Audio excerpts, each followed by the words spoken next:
내가 먼저 잔이 넘쳐야 합니다. 이것이 오늘 말씀의 주제입니다. 교회의 주인은 하나님이십니다. 그리고 성도들은 머리 대신 그리스도와 더불어 각 지체라고 했습니다. 교회는 하나의 유기체이죠. 하나의 역할을 다 하는 지체들이 얼마나 감사한지 모릅니다. 헌신해 주신 성도님들께 진정 감사드립니다. 복의 근원이 되는 것이 하나님이 우리를 부르신 목적입니다. 창세기 12장 1절에 보면 여호와께서 아브라함에게 이르시되 너는 너의 고향과 친척과 아버지의 집을 떠나 내가 네게 보여줄 땅으로 가라. 내가 너로 큰 민족을 이루고 네게 복을 주어 내 이름을 창대하게 하리니 너는 복이 될지라 라고 말씀했습니다. 복의 근원이 되기 위해 아브라함을 택한 겁니다. 아브라함을 택한 이유가 우리를 택한 이유입니다. 그리고 우리를 이 땅에 보내신 하나님의 뜻입니다. 너는 많은 사람을 복되게 하는 복의 근원이 되라. 그리고 교회를 세우신 목적도 그겁니다. 너로 인해서, 이 교회로 인해서 많은 사람들이, 영혼들이 주 앞으로 돌아오는 복의 통로, 복의 근원이 되라. 그것이 우리를 부르신 목적, 교회를 세우신 목적입니다. 그런데 이 복의 근원이 되기 위해서는 제일 중요한 것이 먼저 내 잔이 넘쳐야 된다라는 것입니다.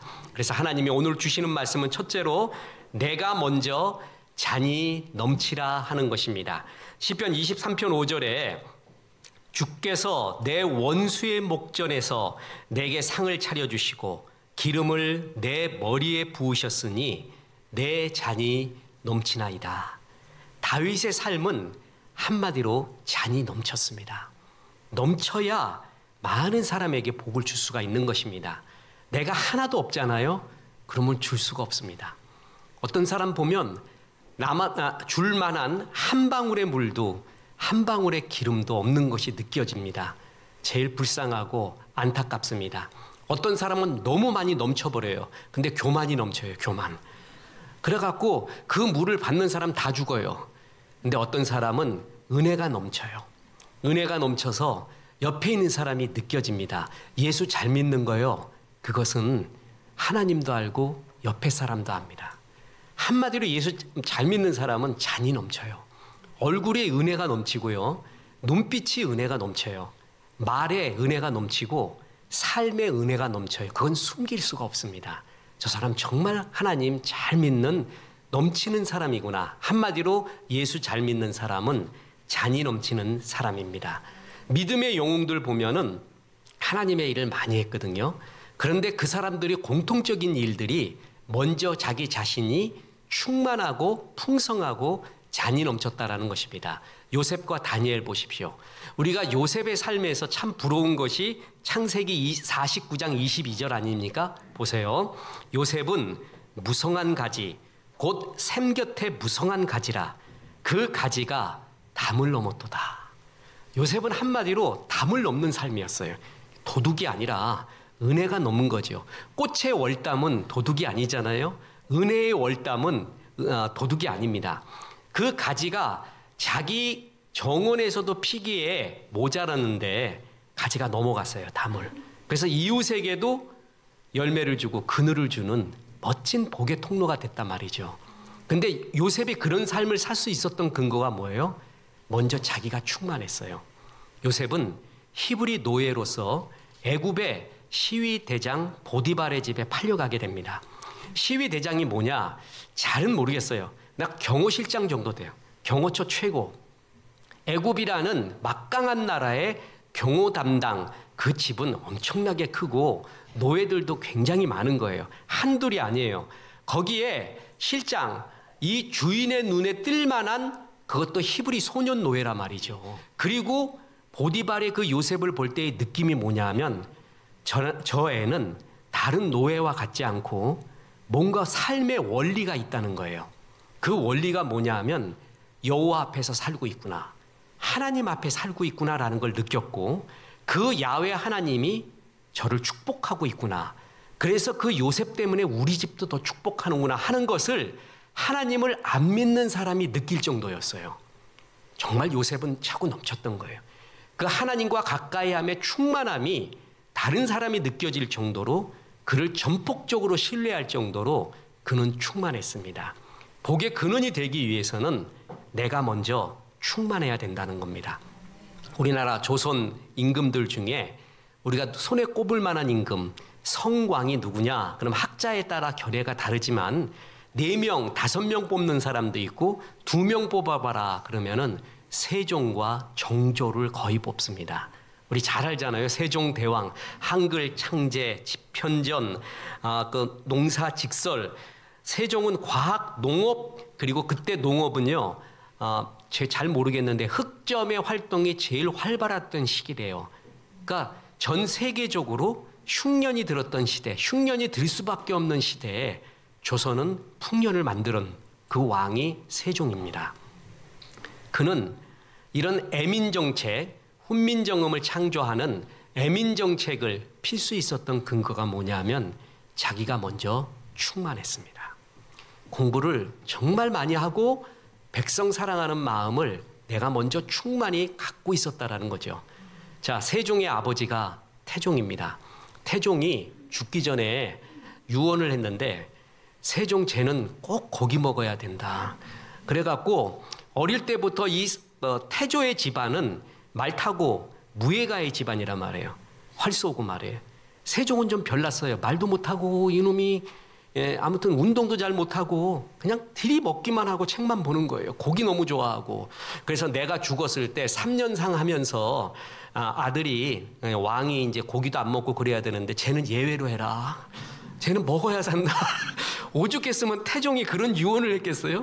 고기 들이다 먹었어요. 근데 그것만 먹은 게 아니에요. 그는 책을 너무나 좋아했습니다. 말도 못하게 좋아했습니다. 그래서 세종이 건강히 쇠한다고 책을 다 치워라. 내시들한테 얘기를 했어요. 그랬더니 세종이 병풍 뒤에다 숨겨놔. 그리고 지독하게 읽는 거예요. 그래서 그의 유명한 책 읽기의 법칙이 뭐냐면 백독백습이었습니다. 100번 읽고 100번 습작하는 거예요. 쓰는 거예요. 그게 세종의 독서법이었거든요. 그만큼 충만했습니다. 세종 때 인재가 많았는데 우리나라 3대 이러한 음악의 신이라고 불리는 우룩 아시죠? 그 사람과 더불어서 쌍벽을 이루는 게 박연이었어요. 박연.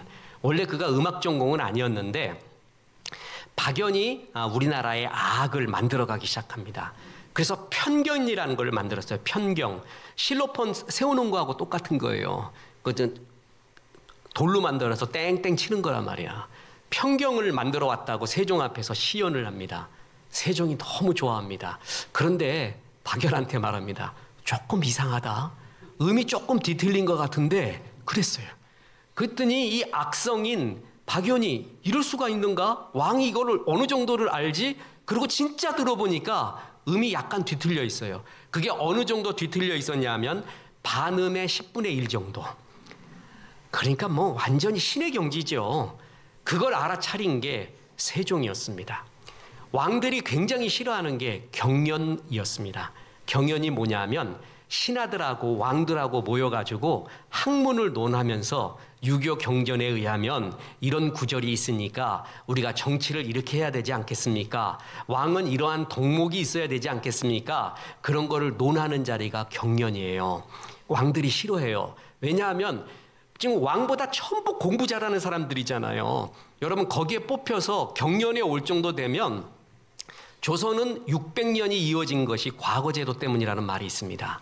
그 과거에 붙는 것이 있잖아요. 장원급제 말고 그냥 급제만 하는 거. 지금 고시의 2배래요. 2배. 그러니까 거기에 붙으려면 신의 경지에 있어야 되는 거예요. 그런 사람 기라성, 그 중에서도 제일 잘하는 학문 잘하는 사람이 경연에 왔는데 왕은 듣기만 해야지 뭐. 아무것도 못하잖아요.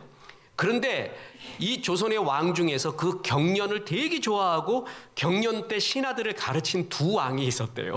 그게 세종과 정조예요. 공부를 더 많이 한 거예요. 그래갖고 신하들 모여 있으면 당신이 장원급제 했는가? 요한복음 3장 16절에 뭐라고 나와 있는가? 요한복음 1장 12절은 무엇이지? 그 구절 아직도 기억하는가? 과거 시험 볼 때만 공부하는가? 지금도 하고 있는가? 그래갖고 능가 하는 거예요. 능가. 그게 애민사상 멋진 잔이 흘러넘치는 게 저절로 되는 게 아니라는 거예요. 그만큼 자기가 먼저 충만했다는 거죠.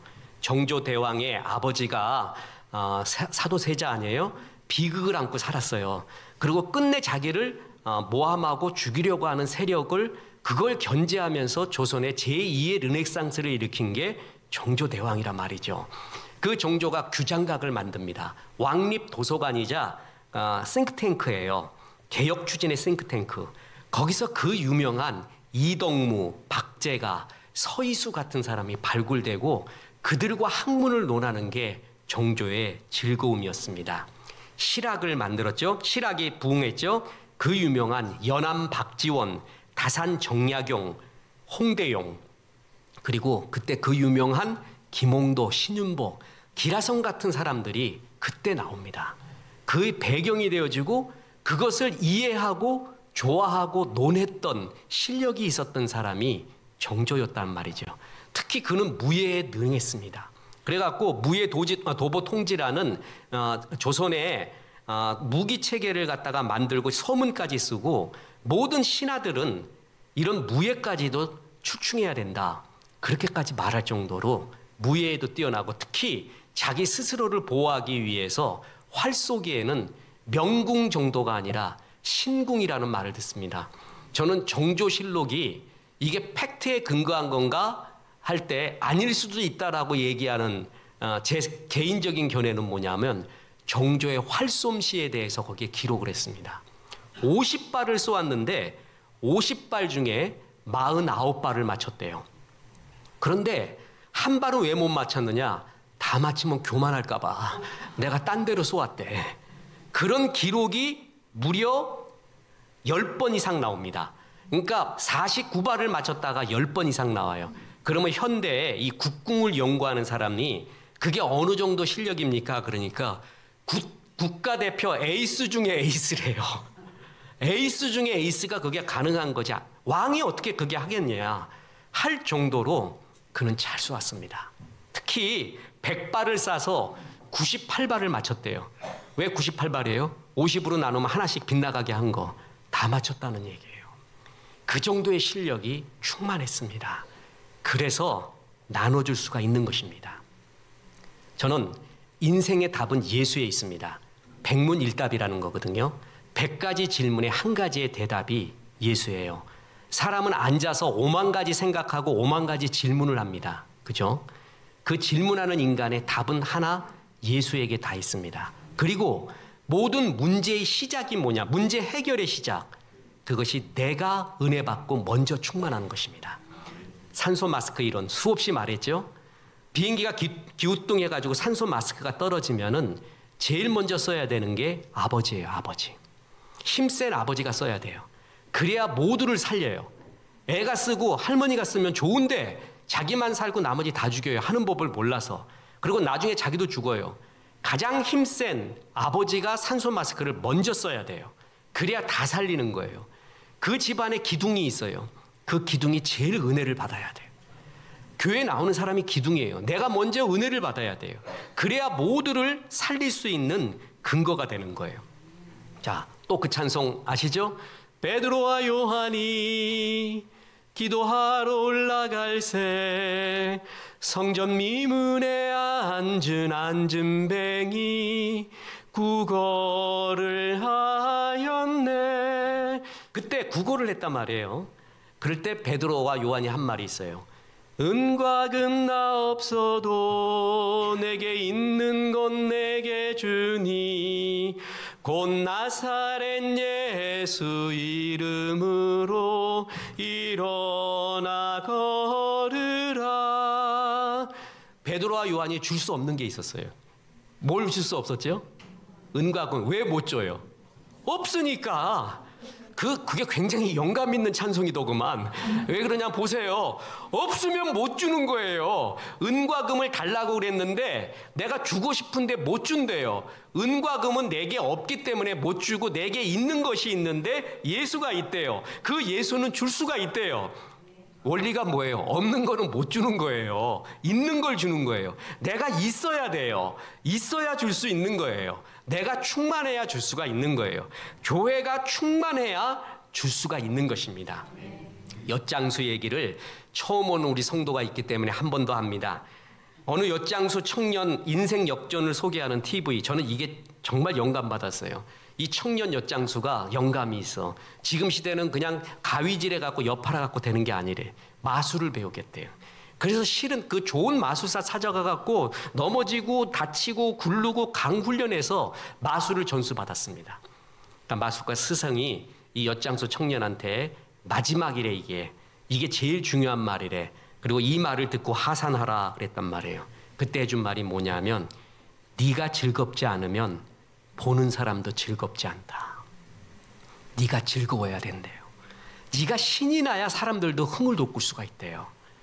내가 불타야 그 사람도 불태울 수가 있습니다. 내가 영혼을 싫지 않으면서도 그가 영혼도 싫고 마음도 주기를 바라는 것은 위선입니다.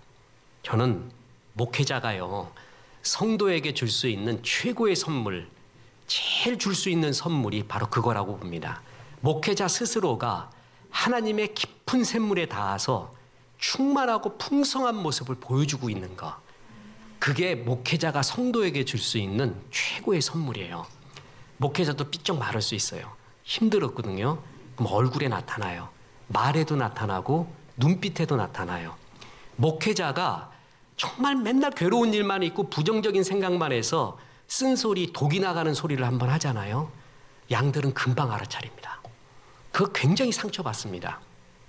우리 동료 목사 중에 그거 갖고 맨날 회개하는 한 사람이 있어요. 오늘도 회개했다고 그래요. 왜 그러냐 그랬더니 오늘도 하지 말아야 될 말을 했대. 정말 감정이 막 북받치고 막 화가 나갖고 살짝 한마디 한 거를 성도들은 살짝 듣지 않고 천둥처럼 듣는다는 거야. 자기가 그걸 느낀대. 괴로워 죽겠대. 또 회개했냐? 그래서 회개했대. 그래서 그러니까 목사는 목사지요. 그걸 괴로워하는 걸 보니까 말이에요. 목사가 충만해야 돼요. 얼굴에 나타나야 되고요. 눈에 나타나야 되고 말에 나타나야 돼요. 그래야 양들이 은혜를 받아요. 그래서 목자 스스로가 충만한 것이 얼마나 중요한지 모릅니다. 내가 즐겁지 않으면 내가 하는 일을 보는 사람이 즐겁지 않습니다. 감동적인 시는 시인이 먼저 감동을 받아야 돼요. 이것이다라고. 그래야 진짜 은혜가 되거든요. 그래서 요한복음 15장 11절에 보면, 내가 이것을 너희에게 이름은 내 기쁨이 너희 안에 있어 너희 기쁨을 충만하게 하려 함이라. 이것을 이름은, 이런 말씀을 주면 하나님 말씀을 가까이 하잖아요. 그러면 하나님의 기쁨이 너의 기쁨이 된대요. 네 기쁨으로 충만하대요. 로마서도 잘 나오잖아요. 하나님 말씀이 충만해요. 내가 이것을 너희에게 이름은, 성경을 준 것은, 이렇게 일러준 것은 내 기쁨이 너희 안에 있어 너희 기쁨을 충만하게 하려 함이라. 그러면 성경 잘 보면 어떻게 된다는 거예요? 하나님의 기쁨으로 충만하게 된다는 거예요. 이게 먼저 리더들이, 아니 우리 교회가 있어야 됩니다. 우리 교회가 앞으로도 복의 근원이 되기 위해서는 무엇보다 우리 교회의 잔이 넘쳐야 됩니다. 그래야 복의 근원으로 더 살 수가 있습니다. 성도 여러분이 눈물의 헌신을 해줘서 좋은 소문들이 교회가 많이 납니다. 교회가 우리 한국 교회에 좋은 중형 교회의 샘플이 되고 있는 것, 소형 교회의 샘플도 많고 대교회의 샘플도 많잖아요. 그런데 한 나라는 중산층이 잘 돼야 돼요. 축구도 미드필드가 잘 돼야 되는데 그 중형 교회의 좋은 샘플을 여러분들이 보여주고 있습니다. 그래서 얼마나 기쁜지 모릅니다. 이것이 더 충만해지기 위해서는 교회 스스로가 잔이 넘쳐야 돼요.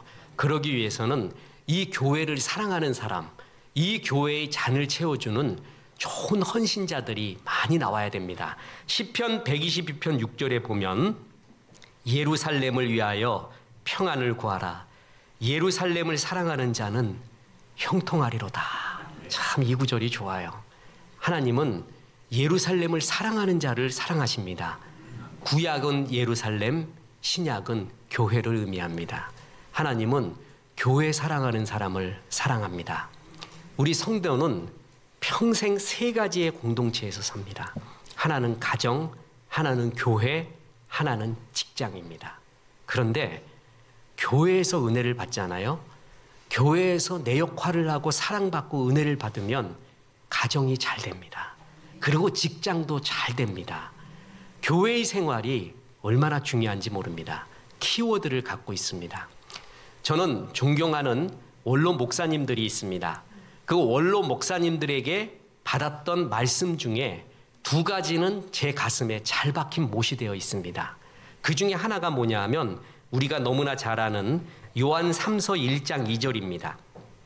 사랑하는 자여, 내 영혼이 잘됨 같이 내가 범사에 잘되고 강건하기를 내가 간구하노라. 우리가 너무나 좋아하는 구절이잖아요. 그런데 그 원로 목사님은 평생에 이 말씀을 목회 철학으로 삼았는데 이 구절을 이렇게 말했습니다. 사랑하는 자여, 네 교회가 잘됨과 같이 네가 범사에 잘되고 강건하기를 내가 간구하노라. 네가 잘되려면 교회가 잘돼야 된다. 그래서 교회가 잘됨 같이 네가 잘되는 것이다. 네가 사랑하고 섬기고 있는 교회가 잘돼야 네 가정이 잘되는 것이다. 이걸 평생 가르쳤대요. 굉장히 옳은 말씀입니다. 교회를 사랑해왔던 사람, 하나님의 영광, 사람의 영광이 있고 세상은 사람의 영광을 구한다고 했어요. 이단들도 사람의 영광을 구한다고 했어요. 근데 정말 주님을 사랑한 사람, 주님 사랑을 너무 크게 보지 마십시오. 주님 사랑은 교회 사랑입니다. 그리고 예배 사랑입니다. 하나님이 작은 교회를, 힘없던 교회를 건강한 교회, 많은 생명을 살리는데 쓰임받는 그런 교회로 만들어가는데 쓰임받았던 종들, 인생 앞에서 할 말이 있는 사람들입니다. 정말 그 사람 하나님이 정말 기뻐하는 나중에 결산의 날 보십시오. 정말 너는 훌륭했다. 주의 피값으로 산 교회를, 그런 미약한 교회를 너의 눈물의 헌신으로 이렇게 아름답게 성장시켰구나. 거기에 쓰임받았던 사람. 물떠온 하인들은 알더라. 다른 사람들은 포도주 맛만 봅니다. 이 교회 이거 좋네, 저거 좋네, 이거도 좋네. 거의 모든 사람은 포도주의 맛만 보고 이야기하는 사람이에요.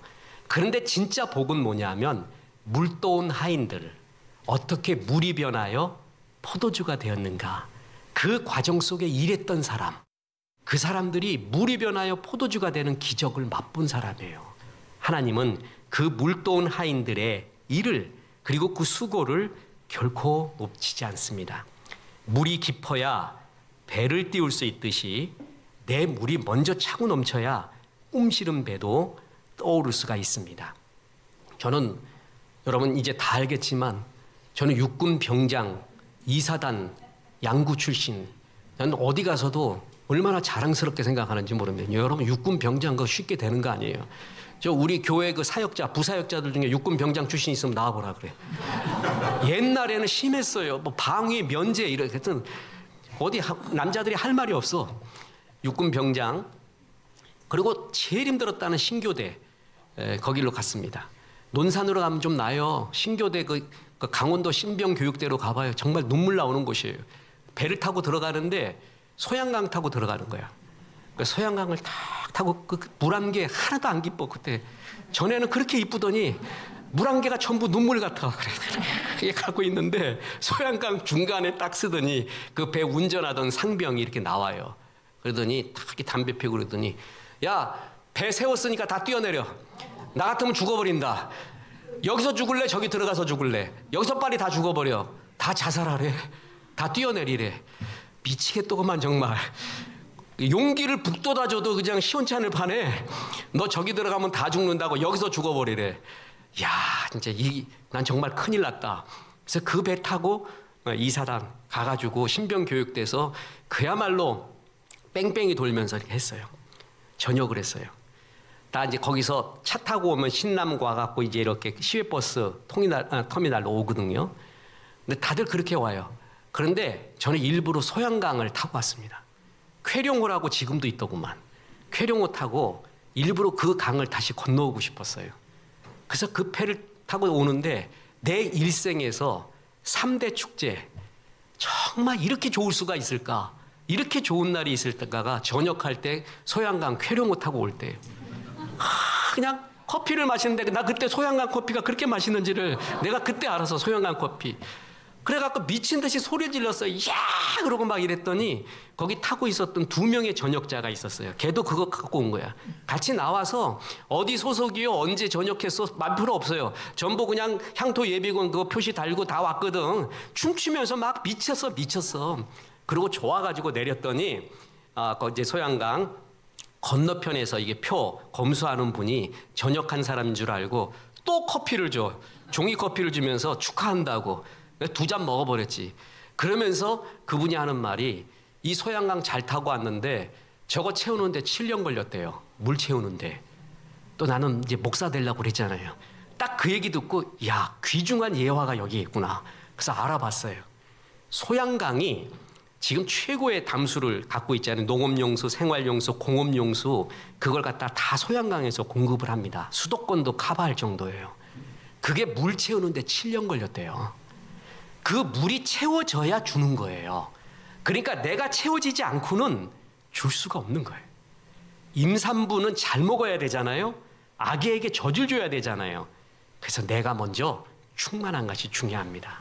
여러분, 가정에서 남편이 먼저 충만해야 됩니다. 아니, 아내가 먼저 충만해야 됩니다. 옛날에 서정윤 씨가 쓴 홀로서기라는 그러한 시가 있었어요. 그때 기독교인이 뭐라고 또 반박했냐 하면 홀로서기가 아니라 마주보기다. 이래서 막 반박도 했어요. 여러분 한번 묻겠습니다. 홀로서기가 맞아요? 마주보기가 맞아요? 자, 결혼은 말이에요. 어떻게 할 때 행복하냐면 홀로선 2사람이 만나야 행복해요? 아니면 미숙한 사람이 만나서 완벽해지는 거예요? 후자가 이상적이죠. 현실은 다르다는 거예요. 홀로선 2사람이 만나야 행복해돼요. 무슨 얘기냐? 각자가 충만해야 된다는 거예요. 각자가 충만해야지만이 충만함이 충만함을 만나야지 철이 철을 만날 때 날카로워지듯이 각자가 충만할 때 통계적으로 더 행복하더라 이거예요. 어느 정도 의미가 있습니다. 내 잔이 남편의 잔이 넘쳐야 아내를 위로하고 안아줄 수가 있어요. 아내의 잔이 넘쳐야 남편을 이해하고 더욱더 사랑할 수가 있어요. 그래서 결혼 생활에서도 중요한 것은 내 스스로가 잔이 넘치기 위해 성경 보고 책 보고 묵상하고 인격을 끝없이 점검하고 이것이 얼마나 중요한지 모릅니다. 자, 결론을 말씀드리겠습니다. 잔이 넘치는 삶을 살기 위해서 한 가지만 하십시오. 여러 가지가 있는데 하나님과 친밀한 관계가 되어야 합니다. 자, 시편 23편 1절에 여호와는 나의 목자시니 내게 부족함이 없으리로다. 그가 나를 푸른 풀밭에 누이시며 쉴 만한 물가로 인도하시는도다. 6절 내 평생의 선하심과 인자하심이 반드시 나를 따르리니 내가 여호와의 집에 영원히 살리로다. 여러분 시편 23편을 읽으면 토탈 이미지가 뭐예요? 그걸 읽고 전체적인 느낌이 어때요? 그냥 편안해요. 목가적인 풍경이 눈에 떠오르잖아요. 예수 잘 믿으면 이렇게 자연스러워요. 그리고 굉장히 평화로워요. 왜 다윗이 이런 평화롭고 충만한 삶을 살았는지 아세요? 그는 하나님을 가까이 했어요. 그가 죄도 많고 문제도 많았지만 그 어떤 경우에도 하나님이 나의 목자입니다. 그러면서 엄마 졸졸 따라다니는 딸아이처럼 항상 하나님을 가까이 했어요. 그래서 그 하나님의 마음을, 심정을, 모든 것을 받기 시작했습니다. 설교에서 늘 말하는 것이 그거예요. 사람은 가까이 하는 것을 닮습니다. 여기는 예외가 없습니다. 산을 좋아하는 사람은 얼굴이 산 모양이야. 담배 좋아하면요, 담배 모양으로 살아요. 이 노름 좋아하는 사람 얼굴에 홍단이 있어요. 홍단. 아세요? 얼굴에 홍단. 진짜 그게 보여요. 축구 좋아하는 사람 얼굴에 축구공이 딱 있고 그건 어김이 없어요. 돈 좋아하는 사람 탁 돈독에 오른 게 얼굴에 탁 보여요. 눈빛에서도 나와요. 사람은 가까이 하는 것에 절대적인 영향을 받아요. 하나님을 가까이 하잖아요. 그러면 시편 23편이 나와요. 여호와는 나의 목자시니 내가 부족함이 없다. 그가 나를 푸른 초장에 누이시며 쉴 만한 물가로 인도하시는도다. 얼마나 좋아요. 이 하나님을 가까이 한 사람들이 갖고 있는 자연스러움, 충만함, 그리고 기쁨입니다. 하나님을 가까이 할 때 내 잔이 넘치게 됩니다. 하나님을 가까이 하는 방법은 간단합니다. 신실한 예배입니다. 그리고 깊은 성경 공부입니다. 깊은 기도와 찬양입니다. 전도선교 구제예요.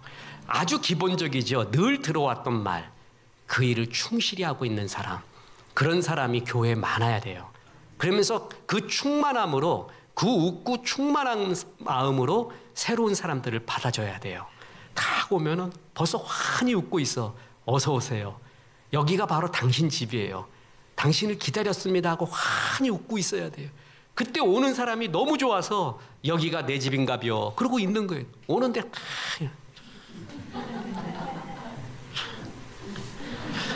아래 위로 딱 굴고 뭐 싸움닭같이 쳐다보고 있어. 싸움닭같이. 그 누가 가가 있어요 거기. 그러니까 얼굴이 환해야 되는데 그냥 온 세상 죄를 짊어지고 가는 하나님의 어린 양같이 그렇게 있어요. 온 수심이 가득해가지고 나 예수 믿으면 안 되겠다. 저 사람같이 되겠다. 그래갖고 안 믿어. 내가 충만해야 돼요. 그죠? 그러기 위해서 은혜를 내가 먼저 받아야 돼요. 하나님의 말씀 많이 보면 기쁨이 있습니다. 기도하고 신실한 예배하고 찬양하고 그리고 전도하고 그럴 때 내가 충만할 때 그게 교회를 사랑하는 길이고 교회가 충만할 때 교회가 세워진 목적인 복의 근원이 될 수 있는 길입니다. 성도 여러분, 먼저 충만하시고 교회가 충만하도록 도와주십시오. 그래서 더 많은 선한 일을 하고 우리 교회를 통해 많은 영혼들이 구원받고 또한 위로받는 귀한 교회 되기를 주 예수의 이름으로 축원합니다. 우리의 영원한 찬양입니다. 비전 찬양 하나님 앞에 드리겠습니다.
이제는 우리 구주 예수 그리스도의 은혜와 하나님의 크신 사랑과 성령님 교회를 더욱 사랑하라 말씀하심이 이 말씀에 아멘한 성도님들, 교회가 여기까지 오도록 섬겨왔던 수많은 성도님들, 하나님의 축복이 가득 임하기를 우리 주 예수 그리스도의 이름으로 축원하옵나이다.